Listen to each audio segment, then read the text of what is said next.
Bonjour à tous, c'est Quentin Doucier. On se retrouve aujourd'hui pour une nouvelle vidéo. Je vais vous montrer l'appartement que je viens d'acheter, qui est un appartement qui est sinistré puisqu'il y a eu un dégât des eaux. Il y a une procédure avec les assurances depuis plus de 2 ans. Personne n'a voulu prendre ça en charge. Bref, c'était un peu la galère.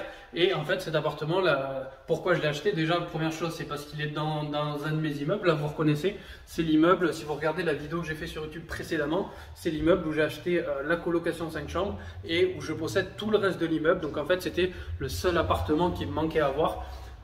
Donc voilà, donc c'est un appartement qui, vous allez le voir, qui est dans un état vraiment dégueulasse parce que, enfin, il est sinistré complètement. Il est inlouable, je peux rien en faire. Il faut que je refasse un plancher, etc.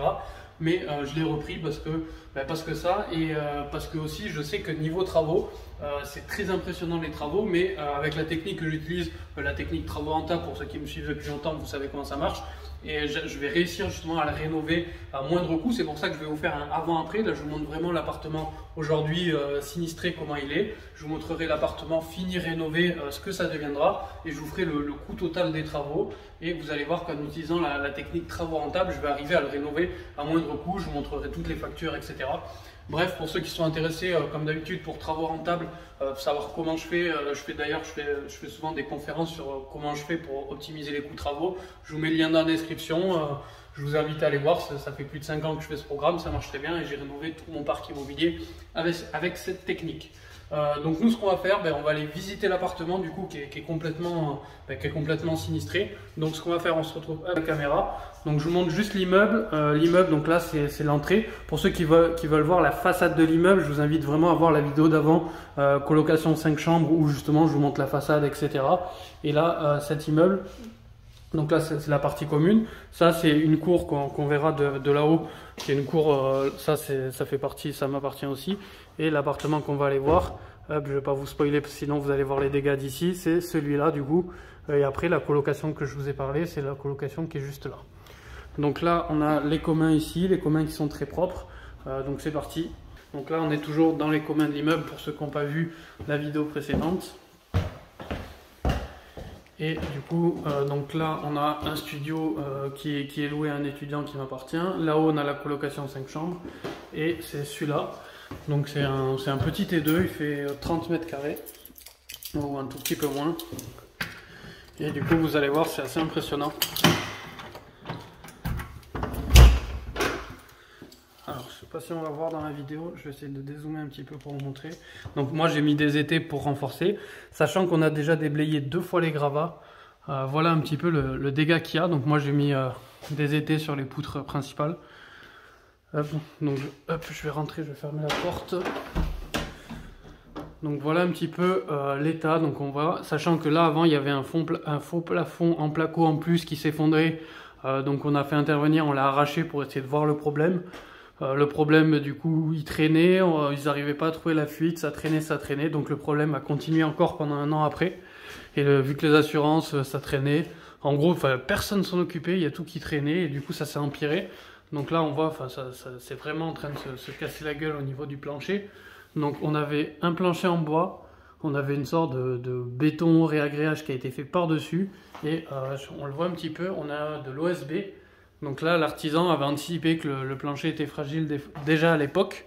Donc ce qu'il avait fait, c'est qu'il avait fait, bon, vous l'avez vu dans la vidéo précédente, il y a une marche, il avait fait un faux plancher pour toute la salle de bain, ce qui fait que ça tient encore debout aujourd'hui, mais que là... Si on saute un peu sur la salle de bain, ça crée un petit peu. Donc je fais le tour, j'évite forcément de passer dessous. Voilà pour vous montrer. Après je vous montre le reste de l'appartement du coup. Petit coin cuisine à l'entrée, salle de bain. Je vais vous montrer parce que le plafond est aussi effondré dans la salle de bain. Sachant que là on a déjà évacué 2 fois des gravats et là ça continue de tomber. Là d'ailleurs c'est bien tombé encore depuis la dernière fois. Donc là c'est vraiment dangereux quoi. Et tout ça à cause d'une micro fuite d'eau. C'est vraiment un goutte à goutte. Qui s'est empiré pendant 2 ans. Donc là voilà, on a la douche et on a le plafond de la douche. Et c'est un appartement qui venait d'être rafraîchi, qui allait être mis en location en plus à la base.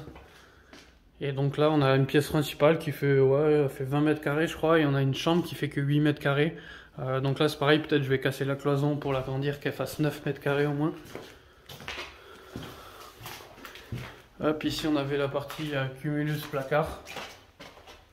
Donc là on est vraiment, alors là en plus moi du coup je laisse la fenêtre ouverte, mais avant les fenêtres étaient fermées et là on le voit plus, mais on avait des champignons qui poussaient sur les murs, on avait des champignons dans les gravats, ça puait, etc. Depuis qu'on aère c'est quand même beaucoup mieux. Ça a eu le temps de bien sécher, surtout que j'ai coupé l'eau de l'appartement du haut du coup, et bah du coup c'est moins pire, mais bah, voilà on le voit de ce côté là. On voit même l'évacuation du meuble vasque, etc. Encore, je sais pas, je vais essayer de vous faire un zoom pour vous montrer.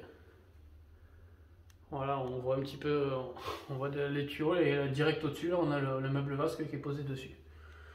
Hop. Donc voilà, hop. Donc c'est un appartement que j'achète moi en l'état. Les assurances, si demain j'arrive moi à régler le problème des assurances, ben, c'est moi qui prendrai le bénéfice. C'est marqué au niveau de l'acte du notaire. Donc d'ailleurs, si vous êtes dans les assurances et que vous pouvez m'aider à me débrouiller, bien sûr que si demain j'arrive à avoir un billet de l'assurance, je le ferai. Mais moi, je suis parti du principe que j'avais pas l'aide des assurances. Parce que voilà, enfin moi je sais très bien refaire un plancher, pour moi c'est pas ce qui me fait peur. Donc là on a la partie chambre. Donc la partie chambre c'est un bâtiment ancien, donc on est un peu en pente à ce niveau-là. Donc là c'est pareil, je pense que je vais sûrement peut-être tout arracher ou refaire un plancher en bois dessus, il faut que je voie. Sachant que dessous là pour le coup ça m'appartient. Là de ce côté-là il n'y a pas de dégâts au niveau du plafond, là il y a rien. Ça c'est même pas un placard, c'est une ancienne porte condamnée. Là voilà, on avait du double vitrage, donc là on donne sur une cour qui m'appartient aussi du coup. Il y en a une cheminée, mais d'habitude je les garde, mais là elle prend, on le voit, elle est assez grosse, elle va prendre à peu près 1,5 m, sachant qu'on cherche les mètres carrés dans cette pièce. Je pense que c'est une des rares cheminées que je vais pas garder. Et donc voilà, après en soi c'est un appartement, rien d'exceptionnel, pas dégueulasse. Voilà, il fait son petit T2 traversant, donc peut-être je vais faire soit un très grand studio, je vais assumer un grand studio, ou soit je vais refaire un petit T2, je me suis pas encore décidé. Sachant que bon, lui je pense pas le faire en bureau pour l'instant, parce que voilà c'est vraiment un appartement, mais encore une fois j'ai le choix que si demain je veux en faire un bureau sur le reste de l'immeuble, celui-là peut aussi très bien devenir un bureau indépendant aussi. Donc voilà où ça en est. Donc là on est en train de faire tous les devis. Ça fait pas longtemps, ça fait quelques semaines, voire un mois et demi grand max que je l'ai signé. Donc c'est un appartement que j'ai acheté 45 000 euros pour 30 mètres carrés, c'est assez cher. Ça fait à peu près 1500 euros le mètre carré. Pour un appartement dans cet état-là, c'est assez cher. Mais en fait, moi il me le fallait dans le sens où c'est le dernier appartement de la copro. Si j'avais pas lui, je continuais à payer des charges de copro, etc. Donc c'était pas, enfin, pour moi il le fallait, et voilà, c'est comme ça. Je sais qu'avec la rénovation, je vais vous dire les chiffres après, je m'en sors pas trop mal parce que j'ai la part du dessus. Du coup la réparation du plafond, du plancher, je le fais passer à moitié sur la part du dessus, à moitié sur celui-là. Et là vous allez voir, au niveau de budget travaux, on va être à moins de 20 000 euros de travaux pour le refaire entièrement, y compris plafond. Et ça va rentrer largement. D'ailleurs, pour la technique de rénovation que je vais utiliser, je vais utiliser la technique travaux rentables. Donc pour ceux qui connaissent pas, je vous mets un lien dans la description. C'est la technique de rénovation que j'utilise pour rénover à moins de 300 euros le mètre carré. Bon là on est quand même sur une création de plancher, etc. Donc je vais pas être à 300 euros du mètre carré, je vais être un peu plus cher. Pour moi, une fois le plancher refait, le reste, je vais tout casser, mais ça sera assez facile à rénover. Enfin bref, pour ceux qui sont intéressés pour comment j'optimise mes coûts de travaux, je vous mets comme d'habitude le lien dans la description. Donc voilà un petit peu l'état de l'appartement. Là-bas, on a quand même une vue sur une cour qui est ultra calme, parce que j'ai déjà mon autre appartement qui a une vue là. Donc ça, c'est une cour. Hop. Voilà. Donc là, on est dans une cour, là, c'est les clims de la partie bureau. Et là, il y a une cour, voilà, il n'y a rien de spécial. Ça, c'est un ancien, je sais pas, c'est un pigeonnier ou quoi, ça m'appartient aussi. Enfin, je sais pas quoi en faire.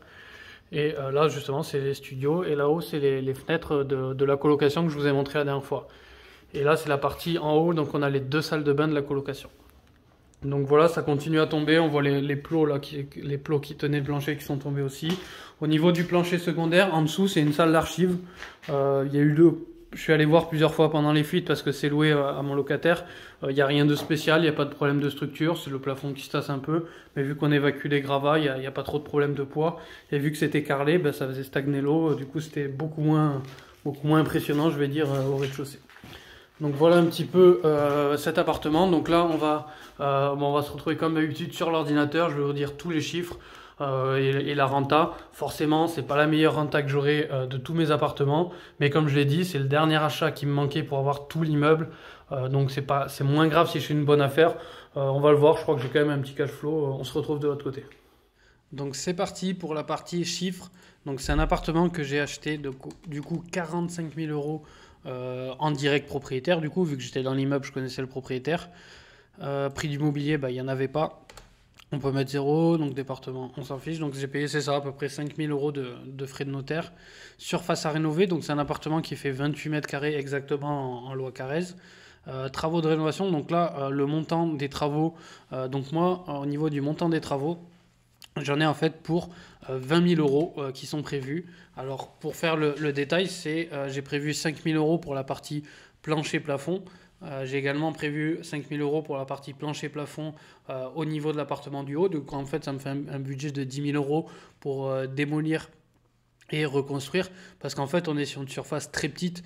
On est à peu près on va être sur une quinzaine, entre 15 et 20 mètres carrés maxi. Enfin, la partie endommagée, on est même sur à peu près 10-12 mètres carrés.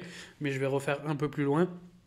Du coup, on a les 2 poutres principales qui ont été sondées, qui pour l'instant sont plutôt bonnes encore, donc qui n'ont pas trop chargé. C'était vraiment à côté que ça a pris. Du coup, moi, on est en train de finaliser les devis, mais normalement, je devrais passer à 20 000 euros, donc 15 000 euros pour refaire entièrement l'appartement, justement avec la technique travaux rentables, et 5 000 euros du coup par appartement pour refaire ce fameux plancher. Parce qu'une fois que le plancher est refait, je sais pas si vous avez vu la surface, on refait un faux plafond en placo par-dessus et c'est fini. La chance qu'on a, c'est qu'on est sur une petite surface, que c'est assez accessible dans le sens où on peut jeter les gravats dans une cour ou dans l'autre. Du coup, après, c'est plus facile. On a juste à traverser un couloir ou deux pour l'évacuer. Donc, c'est pas un chantier qui est difficile d'accès non plus. On est sur une petite surface.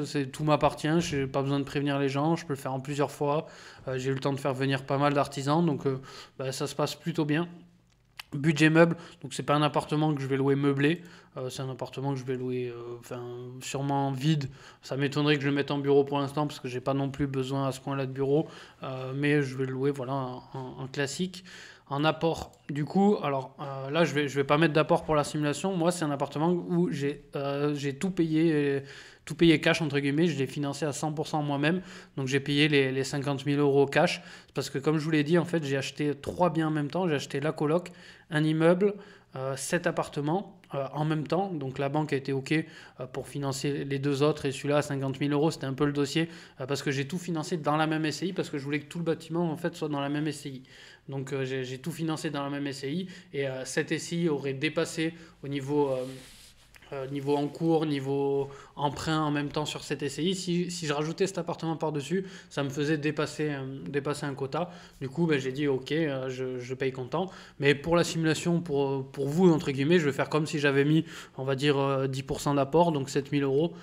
Comme ça, vous verrez les chiffres. Après, on fera quand même la simulation. Vous verrez que forcément, si on n'a pas de crédit, c'est beaucoup plus rentable. Donc encore une fois, l'argent, il vient d'où? Il vient de, en fait, je réinvestis tout ce que je gagne.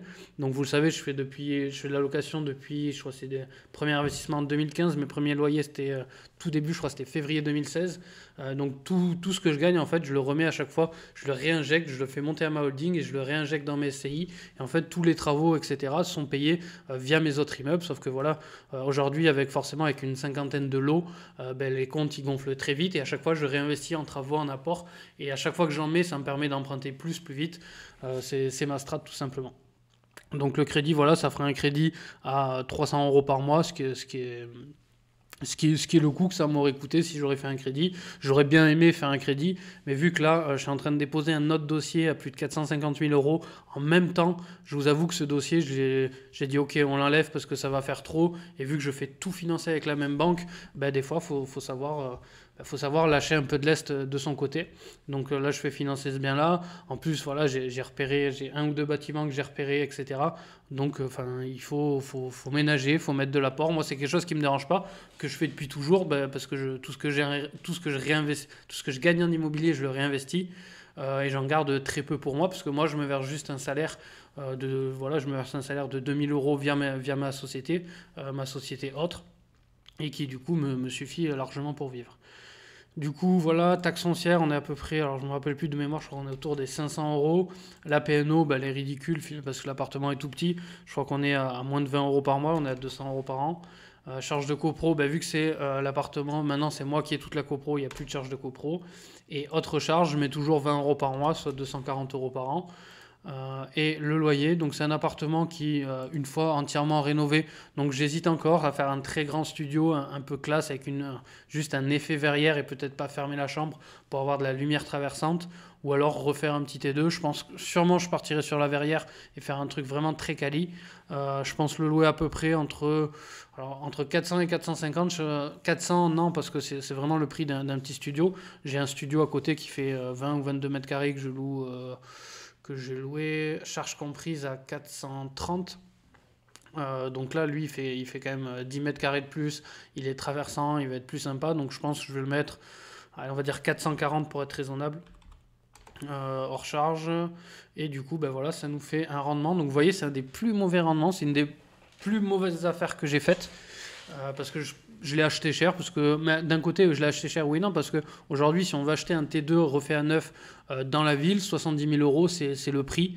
On en trouve à 60, 65, on en trouve aussi les jolis, ils sont sur du 75, 80 000 euros.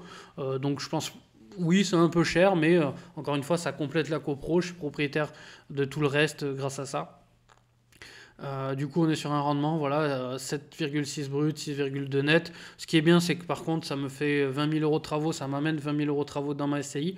Donc, ça va me faire, grâce à ces travaux-là, je vais pouvoir, je vais avoir l'amortissement des travaux, donc je ne vais pas payer d'impôts sur l'appartement. Ça va aider la colocation en haut qui a beaucoup de loyers et pas beaucoup de travaux. Lui, c'est le contraire, il n'a pas beaucoup de loyers et beaucoup de travaux si on fait un ratio. Donc, ça va m'aider à payer moins d'impôts sur la colocation et forcément sur celui-là. Donc au niveau de l'imposition, donc c'est dans une SCI à l'IS où j'ai tout cet immeuble-là plus un autre immeuble que je vous ai dit qui demande beaucoup de travaux. Donc pour l'instant, j'ai tellement de travaux dans cette SCI que je suis tranquille niveau imposition pendant encore un bon paquet d'années. Donc voilà, j'ai un petit cash flow de 58 euros, sachant que je pourrais bien sûr le meubler. Alors j'ai l'option aussi, si je rajoute 5 000 euros de budget meuble, même moins, on est plutôt quand même sur du 3 000 euros on va dire, j'ai l'option de faire la location courte durée, sachant que l'appartement en face, le fameux studio de 22 mètres carrés, je l'ai pendant 2 ans et demi à peu près, je l'ai loué en courte durée avant de mettre un étudiant dedans. Et du coup je connais très très bien les chiffres. Il me rapportait celui-là entre 900 et 1000 euros par mois, sachant qu'il était plus petit. Lui qui est plus grand, qui est traversant et qui aura sûrement la verrière, je pense qu'il va me rapporter, si j'exagère pas, 1100 euros. 1100 euros par mois, donc ce qui me ferait quand même un cash flow de 716 euros. Donc au final, c'est une affaire classique si on le met en location à l'année. Si on le met en location courte durée, je me fais 700 euros de revenus supplémentaires dans la SCI. Donc c'est une bonne option. Alors sachant qu'en ce moment, je fais moins de location courte durée qu'avant, parce que j'en ai eu beaucoup. Et pendant un moment, ça m'a saoulé, donc j'ai réduit un petit peu. Là, je dirais pas j'en ai presque plus, il me reste à peu près 10-15 en location courte durée. J'ai fait une pause, donc on va voir si peut-être je reprends la location courte durée dans le secteur, je peux reprendre avec lui, et je sais très bien que j'ai cette option-là qui me permettrait de gagner facilement. En plus, il est juste à côté de la laverie, en termes de gestion et tout, ça va être très très facile, parce que c'est ma stratégie qui est d'investir surtout à moins d'une heure de chez moi et dans un secteur assez concentré, donc je sais très bien que les sociétés de nettoyage qui me gèrent la laverie ou mes autres courtes durées peuvent intervenir, donc j'ai les équipes qui sont prêtes à intervenir si jamais. Mais je vous avoue que là c'est une question, j'ai le luxe de choisir et pour l'instant je pars sur une location classique. Donc forcément si on enlève le crédit, donc si j'emprunte plus, hop, voilà, ça me ferait un cash flow de 1000 euros. Et si je le loue 440 comme on avait dit, ça me fait quand même, aujourd'hui vu que j'ai réellement pas de crédit, ça me fait réellement, du coup l'apport on le modifie, mais normalement ça devrait rien changer, on met 70 000 euros d'apport. Mais voilà, normalement ça change rien et ça nous fait 361 euros de cash flow. Donc en gros, j'ai juste les charges à enlever. Vous prenez 440, vous enlevez 78,33 et à l'heure d'actuelle, cet appartement va me rapporter 360 euros par mois dans ma SCI. Donc c'est plutôt correct au final. Mais voilà, c'est parce que, comme je vous l'ai dit, c'est un cas particulier. C'est parce que c'était le seul qui restait. J'étais en train d'acheter plein de trucs en même temps, donc j'ai pas fait de crédit. Donc c'était un peu le cas particulier, mais qui l'option est, si demain j'ai une bêtise, j'ai absolument besoin d'argent ou je sais pas, il y a un problème plus grave, je sais très bien que je peux le passer en courte durée. Je peux même reprendre le logement étudiant que j'ai en face, vu que c'est des baux d'1 an à chaque fois, je peux le reprendre, le passer en courte durée. Enfin, j'ai pas mal d'options, et ce qui est bien, c'est qu'il est dans mon immeuble. Du coup, je paye plus de frais de copro, je fais ce que je veux, et je peux même rajouter, parce qu'à l'époque il avait un balcon, je vous l'ai pas dit dans la vidéo, mais à l'époque au niveau de la fenêtre côté cour, il y avait un balcon. Quand ils ont fait ravalement de façade, ils ont enlevé le balcon, sans autorisation d'ailleurs. Donc je sais très bien que je pourrais remettre un balcon, donc je pourrais faire un T2 avec un balcon du coup forcément de la taille que je veux, vu que c'est ma cour et qu'il y a zéro vis-à-vis. Du coup, voilà, je sais que je peux quand même en faire un petit produit de qualité. On est très bien placé, on est vraiment en hypercentre, etc. Donc pour le coup, ça reste un T2 très qualitatif, même si 70 000 € pour un T2, d'habitude c'est le prix où j'achète les petits immeubles plutôt que les T2 tout seuls. Donc voilà pour cet appartement. En plus, ce que j'aime bien, c'est que ça me fait refaire un plancher. Ça fait un moment que j'ai pas refait de plancher. Donc là, ça me fait refaire un plancher. Je vais pouvoir vous faire le suivi de travaux, utiliser à fond la technique justement de travaux rentables. Je vais essayer de vous faire un petit vlog. Ce qui est bien, c'est que là, il y a mes bureaux. En gros, là, si on traversait les murs, on est vraiment à 20 mètres de l'appartement. Donc je vais pouvoir vous faire un suivi régulier avec toutes les techniques de réno, etc. Donc d'ailleurs, dites-moi si ça vous intéresse. Soit je vous fais juste une vidéo à la fin pour vous montrer le avant-après, soit je vous fais plutôt un parcours, genre je vais le faire en 3-4 étapes. Par exemple, une fois qu'on a refait le plancher, et je peux faire 3-4 vidéos sur la réno totale. Voilà. Donc c'est pour ça, il y a plein de petits avantages qui fait qu'au final, c'est pas du tout catastrophique, parce que déjà, voilà, 7,6% brut, ce qui fait à peu près du 6,5 net, ça reste mieux que je sais que beaucoup de personnes font dans d'autres secteurs. Mais au vu de tous les autres avantages qu'il y a, et du luxe de gestion, parce que là, niveau gestion, j'ai vraiment rien à faire. Si demain je le loue, ça me prend un quart d'heure entre midi et deux, je descends, je fais rentrer le locataire, etc. Je pourrais même regérer la courte durée en direct moi-même, que ça me prendrait qu'un quart d'heure tous les 2 jours si je délègue le ménage. Donc voilà, donc n'hésitez pas maintenant à me dire, je suis assez curieux, qu'est-ce que vous pensez du projet, qu'est-ce que vous pensez de l'appartement dans les commentaires. Est-ce que vous l'aurez acheté, pas acheté, est-ce que vous avez déjà acheté des appartements sinistrés? Ceux qui sont très calés en assurance et qui se sentent de reprendre le dossier en main, à la limite, envoyez-moi un mail, je vous mettrai le mail, c'est contact@esprit-millionnaire.fr, qui est le mail qui centralise un peu tout. Si vous sentez de faire le dossier, je vous rémunère même un pourcentage de ce que vous arrivez à récupérer, il n'y a aucun souci là-dessus. Mais parce que voilà, moi tout ce que je vais gagner en plus avec l'assurance, c'est du bénéfice. Si demain, je dis une bêtise, j'arrive à récolter ne serait-ce que 5 000 €, c'est 5 000 € que l'appartement m'aura coûté en moins. Donc c'est forcément, c'est pas plus de cash flow vu que je l'ai acheté cash, mais c'est moins de trésor à sortir de ma poche, donc forcément c'est intéressant. Voilà, si vous êtes intéressé par la technique travaux rentables aussi, je vous mets un lien dans la description. Si vous voulez avoir justement les vidéos de suivi de rénovation et le avant-après, n'hésitez pas à vous abonner à la chaîne et à mettre comme d'habitude la cloche. Et on se retrouve du coup sur les prochaines vidéos pour la suite de ces chantiers-là.